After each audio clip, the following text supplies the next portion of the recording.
Welcome back to another episode from PremPods. Today we're going to be previewing game week 14. We're going to run through our score predictions quickly, see if we can have a bit of a spiel about the game itself and as to why we think the score's going to be why it is. So we'll just go straight into it, mate. Get straight in, mate. First game, Burnley against Sheffield United. Burnley, this is a game now. This is an interesting one. This is definitely a toss of the coin type of game. Well, you go, mate. You go, because I need to think about it. I think. No, I think there's only one result in this game. Oh. And for me, it's 1-1. Okay. Or draw, it would be the result. Yeah. Score, I'm gonna go 1-1, just because I think both teams are good enough to score. Yeah. They've shown that they're good enough to score as well. They've been lackluster in some games against bigger teams, but that's fair. They're in the Prem. But against each other, I think they'll probably score. So I was close to saying 2-2 because I do like a Desmond. Yeah. But I'm gonna go 1-1 and cancel each other out, mate. Share the points. That's what I'm going with. I reckon I'm going for a Burnley win. I think Burnley are going to turn Sheffield United over at home. And it could go the complete opposite way when Sheffield United are at home. It could go the complete opposite way in this game on Saturday. But I'm still going with a Burnley win 2-1. I think, like you said, both will score against each other. So it's just whether who's actually going to go on and take it from there, really. This is the thing, it's like both teams are leaky. They are. Which is good for each other's chances of getting goals as well, because goals is kind of a bit of a problem for these lot as well. True. So I definitely see goals in this game, and Burnley have got to kick on at some point. They just have to, innit? They have to. And this is the game for me. This is the game for me, I reckon. I went back to Burnley a lot this season, and I'm like, oh. So that's the backup at some point, mate. Yeah, you got to back. I've been backing them. I've actually been backing them, but for me, it's not worked out well. So every time I've backed them, most of the times they've lost. But yeah, I'm only seeing this one as a draw just because they're both definitely on similar levels. Yeah. I mean, Burnley no wins in the last 5, 1 win in 13, 1 draw, 11 losses. You know, Sheffield United got 10 losses, 2 draws, 1 win. So they're a draw and a loss away from each other, basically. And which is close. Yeah, it's too close for comfort. It is very close. I think home advantage is going to pay dividends in this game. It bloody has to. It just has to for Burnley. Hopefully, it has to. But yeah. What's the next anything game? Else from that game? No. No. I think it's going to be a draw. I don't see anything else happening in that game. Yeah. Might even be 0-0. Probably cancel each other out. It's definitely going to be a draw. But let's move on anyway. Brentford against Luton. Brentford at home against Luton, coming off a very good win against Palace at home.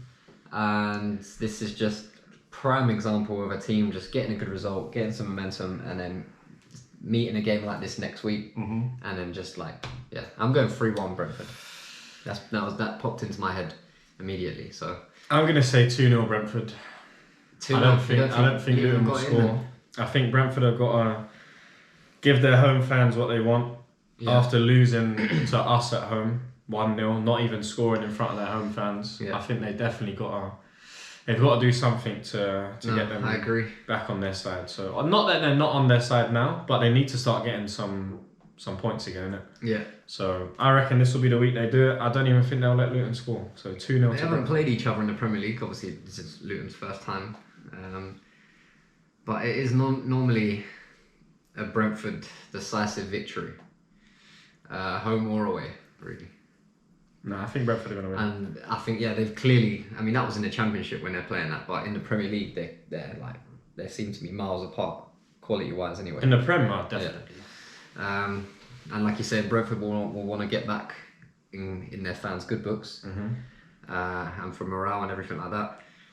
After the Arsenal loss, which was unlucky, really. 89th minute winner. They have to. That was deep. They've lost a few of them games now, innit? Getting snatched points away from them in the last minutes. Mate. But you got to stay switched on for the whole game, innit? You have to. And obviously, they're not doing it in certain situations. But I think, not much to be said about this game. Brentford, clearly the better side. Definitely. And they should prove it. They should. They should prove it. So moving on. Your fixture. Another 3 o'clock kickoff. Only 3 o'clock kickoffs on Saturday. Arsenal against Wolves. You go, mate. You go. Tell me what's going to happen. Well, it depends on what Wolves team turns up, innit? So if the Wolves team turns up that played against Spurs for the last half, then it could be a problem. Yeah. If the Wolves team turns up that turned up against Fulham the other day, we'll beat them 4 or 5-0. Yeah. Because they ain't much better than Lens, who we just smashed.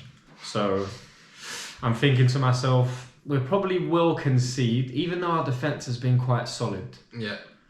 I reckon we might concede in this game because they can be dangerous. They can put together little attacks that are decent. So I'm going to say 3-1 to Arsenal at home. Convincing performance. I was very close to saying 4-1, but 3-1 is what I'm going for. They've turned up in games against better opposition as well. They have. Again, unlucky in that game on Monday against Fulham. Again, one of them games that could have went either way really, with certain decisions going for certain teams. Which has happened a lot, as we spoke about before, to Wolves this season. Definitely. I still think at home they're going to come undone. I think they will cause you problems for sure. There is spaces to be found between the midfield and the defence. Yes, and definitely. then in behind your fullbacks as well. Which is exactly where Wolves will kind of want to target. Chang up front.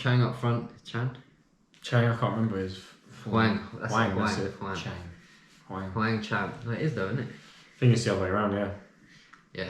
He's decent though. He's a problem. You can turn He's it on. a physical presence as well. He is big.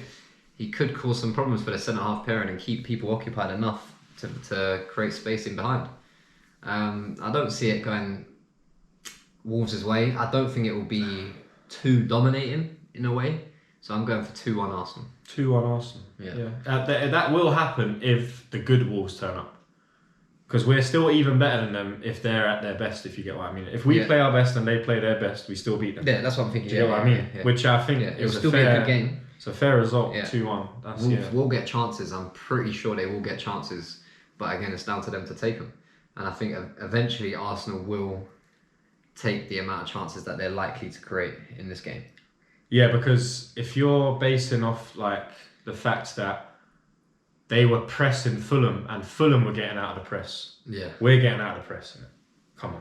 If Fulham are able to just play that one ball over the top that finds a midfielder, that is literally our bread and butter. Fulham, so that's what we're going to do. Fulham looked like they could have scored a few more goals than they did as well. They do like that. They are quite... Wolves are the same. They're quite open because when they commit players forward, there's a lot of space in their midfield as well. People like Cunha running from midfield, carrying the ball. He basically plays up top for That's the what last I'm saying, 20 but minutes. he leaves a lot of space in it. But yeah, I think 2-1. It will be a tight game. I think that's probably an interesting game on them 3 o'clock kickoffs. The most interesting game, sorry. I think it might be the next one, mate. Well, there's a couple of more. There's a couple more for sure. In the 3 o'clocks, I think that might be the next one. This one's 5:30. There's only 3 o'clock kickoffs. Forest against Everton. Forest at home. Everton coming off the back of a horrible performance really against United, in which they could have scored goals as well. Forest, another strange team, unlucky with the Brighton result, losing 3-2. But again, Brighton were down to 10 men, and they did have they got the goal back not long after the red card to make it 3-2, and they just couldn't find that extra bit of quality to get the equaliser. More or less, yeah. I like Forest here, to be honest with you. I do like Forest. I'm going to go 2-1 to Forest. That's the exact scoreline I was going to say, but because you said that, I'm going for a Desmond. 2-2. Yeah, it could easily happen, to be honest with you. In my mind, it could easily happen as well. They're both decent teams. I like the way Forest move forward. Yeah. And Everton they'll get goals at set pieces, isn't it? Like long balls forward, knockdowns, like all these things. Yeah. They can definitely just sweep up and score if the players turn up. Because there's 2 or 3 types of teams, like for all of our teams, depending on whatever day they actually want to sort themselves out or not sort themselves out. So yeah, I think Everton, they'll probably keep pegging him back. Desmond, 2-2 for me. I mean, especially we do always say that Everton are a weird team, so they've just been battered 3-0 by United at home. It wouldn't surprise me to go and batter Forest 3-0 away from home. That's true. But I'm still going Forest victory. I've backed Everton too many times now where they've let me down, and I keep seeming to just back them on the weeks that they're getting back. They'll probably win this week. You bet. I mean, they got two wins, a draw, and 2 losses in their last 5. Yeah. I think I've backed them on both of them losses. But yeah, not today. Not today. And even if you do win, good luck to you, mate. Don't really care. Moving on. 8 o'clock kickoff on Saturday. Oh, big game. This is the biggest, or the second biggest game of the week, depending on who your loyalties lie with, I guess. Newcastle are hosting Manchester United. That's a massive game. Massive game. So James's Park is going to be bouncing for this game. 8 o'clock kickoff, Saturday night. People will be there in the pubs early. Yeah, 100%. In Wetherspoons from 3 o'clock. From 12, mate. They're steaming by the time that they've made it through, if they make it through the barriers. From open, they'll be there. So I think there's going to be a pretty wicked atmosphere, again, as we've said time and time again for Newcastle this season, and hopefully they make the most of it like they did against Chelsea. Yeah, true. I can see the same thing happening. I can see them smashing United, you know. But we've had that again. They're weird, yeah. And they don't put teams away. It's true. Maybe I should have kept my Desmond card for this one. Maybe. I'm still gonna go 3-1 Newcastle. I'm considering whether or not to give United a goal, or whether to go 2-0. I think that's score. If not, they'll get a pen in it. Yeah, but they're away, St James's Park. I think they've still got a few penalties banked from Fergie time. True. I'm gonna go 2-1. I'm gonna give them a benefit of doubt. They should score a goal. Yeah. Even though St James's Park. Yeah, 2-1 Newcastle. Yeah. I still think Newcastle are too strong, and Newcastle always they've been like other teams like us and City. They could have capitalised more on other teams being bad, but Newcastle do it. Like when you're bad, Newcastle punish you. Sometimes that's what I'm saying. Sometimes it does get a bit long if you're playing Newcastle and they want to actually finish you off. Yeah. Because we've seen 8-0s. So yes we have. I mean, that's United. But that would be beautiful. How good would that be? Well, 8-0 Newcastle. We beat United 7-0 last year. No one probably would have saw that coming. So I wish I had the balls to say 8-0 Newcastle. Or they do the same thing against Spurs. It's outrageous. Last year, they like 5-0 up in the first half or something. I think they're gonna. I think they are actually gonna win. But I do need to give United. I don't really though, do I? No, I'm gonna sit with 2-1. Stick with 2-1. Fair enough. But in my heart of hearts, I want them to get absolutely smashed. Yeah, 100%. Like 8-0 would be brilliant. That's not even a question, I don't think. That would be brilliant if they lost 8-0. I'd be buzzing for that. Right. Next game. I think that's definitely the one I'm most excited for. Newcastle, yeah. There is another big game in this game week for sure. Good game. Premier League always comes up with good games. I mean, every game week, there's 2 teams which you think, well, I don't know, if they turn up on their day and maybe the other team are not on it, it can always go either way. It happens in loads, It's not a clear cut, really, which is good. So that's the Saturday kickoffs done. Mm-hmm. Sunday, the first of 4. They love doing this nowadays. Yeah, first of 4. It's because people got to play 2 o'clock kickoffs. Yeah, true. Yeah, and we did as well. Yeah, Liverpool, West Ham, Brighton, and Villa. Yeah, all of us played. Yeah, makes sense. So the first one is West Ham. West Ham. They play at home against Crystal Palace. Ooh. London derby. Derby. Palace coming off the loss against Luton, of course. Yes. Playing away again, or did they lose at home? They lost away. Luton were at home. Okay. West Ham beating Bournemouth. Yep. Turning the game around on its head. Yep. Good result for them away from home. Now they're back at home. Crystal Palace 2 away. No, I'm not having it. I think that's 2 losses in a row for Palace. That was a big chance against Luton to get a good away win. Doesn't matter who it's against, to be honest with you, in a Prem. Away wins are always good. And I think they're going to take 2 losses in a row here against West Ham. 3-2. 3-2 is my prediction, mate. I Even though it's going to be like 0-0 probably. No, I'm going to go 3-1 to the Hammers. Because I think they're too strong. I definitely think West Ham will turn up at home, which is what they always do. They love giving their fans what they want most of the time when they're not playing the top 6. Yeah. But, yeah. I don't think Palace have got enough I just don't think they've got enough this year. Like, Elise being out for how long as he was, the other players being out as well, Eze not coming back and not being able to build upon your partnership is like a big thing. And when you've built momentum and a good understanding, and then you get injured for 3 months and you're not playing with each other for 3 or 4 months, whatever it is, you kind of need to build that up again, innit? Exactly. And it's not straightforward, but you have to find your feet. Obviously, West Ham playing on Thursday. Playing Thursday games are not really a good thing as well. I mean, obviously, you're playing on Sunday, but it doesn't always bode too well. Teams coming back from playing Europa League games and Champions League. Yeah, it's far away as well. Yeah, I'm still going with a West Ham win. I said 3-2. Yeah. Again, this is a good game because Palace could easily turn up, put that performance against Luton behind them quickly, and then play some great football, definitely, and score some good goals. But I still think it's going to be 2 away losses on the bounce. Unfortunately. Same. So do I, mate. So yeah, that is that, mate. Next 2 o'clock kickoff, Liverpool Fulham. Come on, the boys.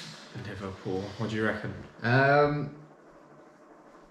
I'm gonna go with a clean 3-1 because that's been one of our most favoured scorelines, it seems, at the minute so far this season. I was going to say 3-0, but I still do think we're leaky. We're there to be scored against. And I think Alisson has actually picked up a knock, so he might be out for a couple of games. So, I mean, Keller is a good goalie, but he's not as good one-on-one against compared to Alisson, sorry. Mm-hmm. He's just not in it. It's a different level. So that might cost us a goal. I'm only hoping it costs us 1 goal and we score 3, and then I can accept that. That's like, it's not the end of the world as long as we're winning games, mate. True. That's the most important I'm close to 4-1, 5-1 for this game. Because just looking at the way Fulham defends and the way you lot attack, it's bound to just get a bit messy for them, to be honest with you. Like the way that your wingers come off the wing, people don't track people from there. Like, Willian's not going to track Salah. So how are they going to deal with that? And then when Trent pushes forward and goes into midfield, and then that takes another midfielder out of the game, how are they going to deal with that? That's what I'm thinking. So I'm going to go 5-1. I think you're going to smash 5-1. them. I hope so, but this could be I hope it is one of them games where everything just comes together. I think you're going to smash them. Front 3, get a goal each, maybe. Still don't rate Nunes because he's a numpty. But he gets in such good positions so consistently. Like, he's always in the areas to score goals. He needs to refine his technical ability. He has quite a bit in certain situations. I think that's it. He's just rash in situations. I don't think he's technically bad. He just doesn't. I don't know. He just doesn't make the right decisions sometimes. It's not methodical. I don't know. He gets in the right place. Clumsy as well. Yeah, he just does look very clumsy. But no, I don't think they're going to be able to deal with the way that your players move about the pitch. So if you lot actually punish them for that, which you lot really haven't done lately, so I'm kind of backing you lot to switch on. Yeah. So let's see if it happens. 5-1. Yeah, 5-1, mate. 5-1. What did you say there for the Palace West Ham game? 3-1, mate. 3-1 West Ham. I said 3-1 to the Hammers. Right. Another 2 o'clock kickoff. Another exciting game. Yep. Chelsea at home against Brighton. Chelsea 4-1, big defeat against Newcastle. Bit of a reality check. Mm-hmm. Reece James suspended, obviously. This is one of them weird games again, though, man. I feel like I use the word weird so often, but there's not much other words to describe it, to be honest with you. You need to take it. This game, I'm thinking, for me anyway, this game has draw written all over it because I don't think both teams have looked like they're pushing on at stages, and then the next game they just get beat by some random team, or lose in a way where you think you lot shouldn't be losing like that, or even win in a way where you think you lot should have won like 10-0, and you ended up only scoring 1 or 2 goals. So I think I personally think it's going to be 1-1. I think they're going to cancel each other out. I think both of these clubs have been involved in high scoring games, but I think this week it's just going to come down, and they're only going to score 1 goal each. Brighton only won once against Chelsea in the Premier League. Got a couple of draws. Other than that, it's Chelsea dominance. It was last season in April. Brighton got a 2-1 win. That was the Enciso. I remember the screamer. It was a great goal. Enciso. I remember that. Is that how you say his name? Enciso. Julio. Yeah, screamer. So record's not great. They do nick a couple of draws, and I think I'm gonna go with you on that one. What score did you say? Sorry. I said 1-1, mate. Yeah, I'm going 2-2. Desmond. 2-2. Tough game to analyse, to break down. You don't really tough know game to call. What's going to happen really with this one. So flip a coin. That's probably the best way of dealing with it. Moving on, we have Bournemouth against Aston Villa. The last 2 o'clock kickoff on Sunday. Both teams in pretty good form. Bournemouth winning their last 3 of 5. Villa winning 4 of their last 5. And Bournemouth, they can nick something. And Villa are hit and miss sometimes away from home. Obviously, they got a good win against Spurs last week, which we thought would happen. But there are some strange results in the Prem, isn't there? Every now and then. So It can be. This one could be the upset this week, to be honest with you. I am going 2-1 Bournemouth, I think, this week. Going 2-1 Bournemouth? Yeah. There is 2-1 is quite a frequent score in their games. For either side, it can happen. It could be an upset. Like, I'm still gonna back Villa. Yeah. I'm gonna back Emery. And I am gonna say 3-1 Villa. Because, like I say, if they turn up and they start passing through teams like they normally do, they could destroy them. There's goals in this game for sure. For both seems teams, like that, there's goals in this game. Because Villa, again, by doing the pressing that they do and trying to get forward and be attacking, they leave themselves open. Oh, yeah. And Bournemouth have got the players, again, that can kind of... It's like... I think this game could be won by the wingers. Yeah. In this game. Yeah, definitely. Whoever's wingers are cooking their fullbacks, I think that's where you're going to have the most success. And for me, Villa's wingers are better than Bournemouth. I would agree. But I'm going with a Bournemouth. I've gone... Most of them are kind of expected results. Villa are obviously favourites in this game, as far as I'm aware. Yeah. So, yeah. Bournemouth. Why not, mate? Why not go to underdog? Got to sometimes. Why not? But yeah, if Villa do turn up and if they start turning the screw, then they could really put a sword to Bournemouth as well. Definitely could. But yeah, moving on. The final game of the game week. Massive game. Massive. One which, I'm probably looking forward to this one the most as it closes up the game week quite nice. We don't have a Monday fixture that's a bit mid. The Wolves one wasn't that. I'm not. Well, is this 8 o'clock Monday? No, this is 4:30 on Sunday. So all the games are being played on Saturday and Sunday this week. Loads of football to watch on both days. Loads of football on TV, I believe, as well. Man City, Tottenham. Now, this one we might have to give a bit more time to, I think, because there's a lot of variables in this which could easily swing the game in each team's favour. Tottenham have a good record against City. They do, but they're away. They are away. They do seem to somehow, I don't know what it is with Pep, but he has it's kind of Pep's bogey team a bit, Tottenham. They've won 3 out of the last 4 against City, which I don't think there's a lot of teams that would be able to say that. No. In the Premier for the past few years. But I think it will go more to the most recent City victory against Spurs, 4-2 in January last season. And I'm going for the exact same scoreline again. 4-2 City? 4-2 Man City. Because I think if Ange does play the way he's going to continue to play, his philosophy and whatever else, how he expects to play, the high line against City, I don't think that's going to work. Nah. And it's not like you have Romero there and you have Madison to make advantage on counter attacks and play the ball into. So you don't have them players there. You don't have that luxury. And if Doku plays, I think he's going to absolutely destroy whoever's playing right back. Oh yeah. And that could be enough. That he could cause enough problems and create enough goals. Where by himself. Yeah, you could just do it down one flank.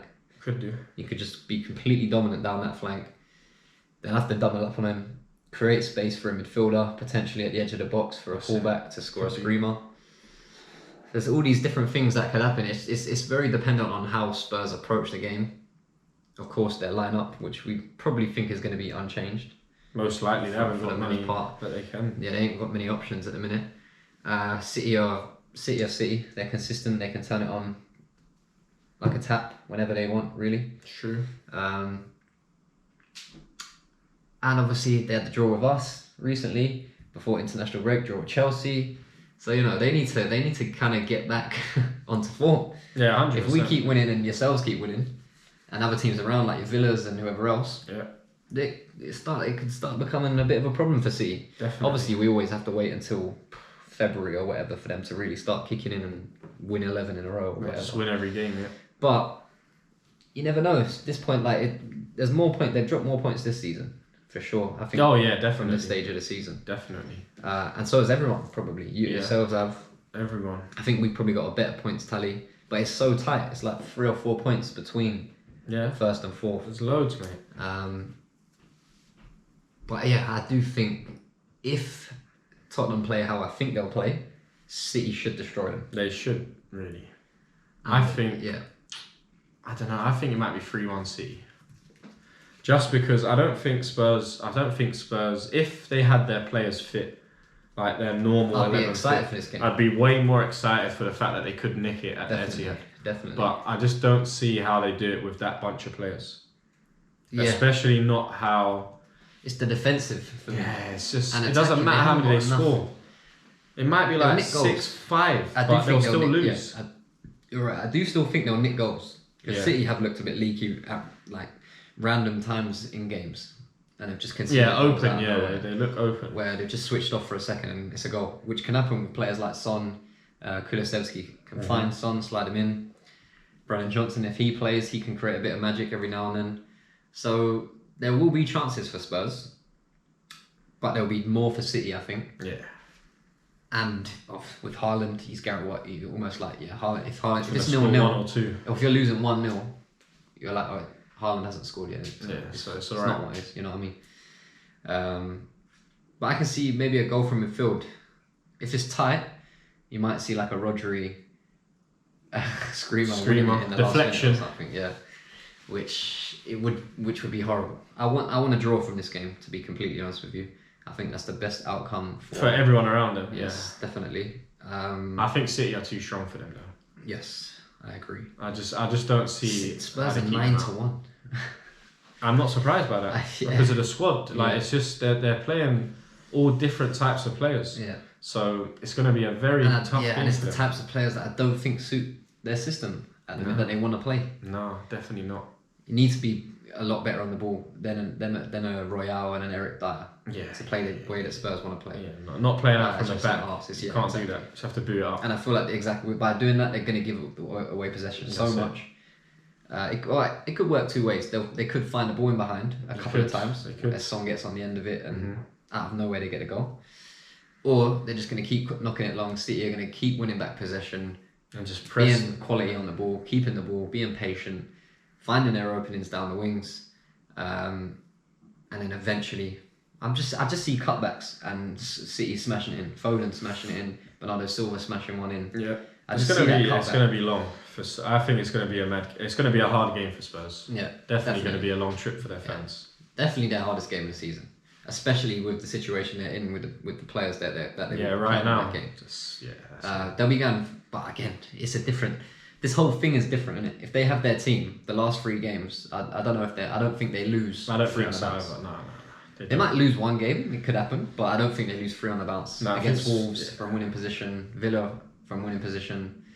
with this squad, they're a lot less Spursy. But as in, like, with the team previous, so getting all the injuries and suspensions, they're a lot less Spursy. Now, this team is Spursy. This is exactly Eric Dye in the middle, right? Yeah, this is Spursy. Højbjerg holding that. Yeah, it's just. This is winning 1-0 against Wolves. Injured again. And still losing. Yeah, Bentancur is going to be a big miss. Bentancur, it's long. They're not going to be able to deal with that midfield. I don't know because he's the only one that would, I think, have the tenacity and the coverage. Højbjerg's not even going to be able to track Rico Lewis. Højbjerg's going to be like going like this. He's done, mate. Playing stuck in the mud. Yeah, no, he's not going to be doing anything. But yeah, I predicted dominant win for City. So did you? Yeah, I think so. Could be another high-scoring game. I hope it is, and I hope, mate. I want it to be 4-4 again. I'll take another 4-4. That'd be great. City-Chelsea result, something like that. Brilliant. But yeah, some very good games this week. Tough fixtures to call which way it's going to go. Mm-hmm. So yeah, make your own predictions. Tell us what you think. What have you got for this game week? Let us know in the comments, and we'll reply. We'll see if we get any closer to what you guys think as well. That's it. But until next time, which will, I'm guessing, be in the review of this game week. It will be, indeed. Yeah. I hope everyone has a good weekend, enjoys the weekend of football. Some great games in there, like we've said. Yes. So until next time, everyone stay safe. Thank you for watching, and have a good one. Thank you so much for joining us today. It's been a pleasure hosting you. Have a great rest of your day, and see you all again soon.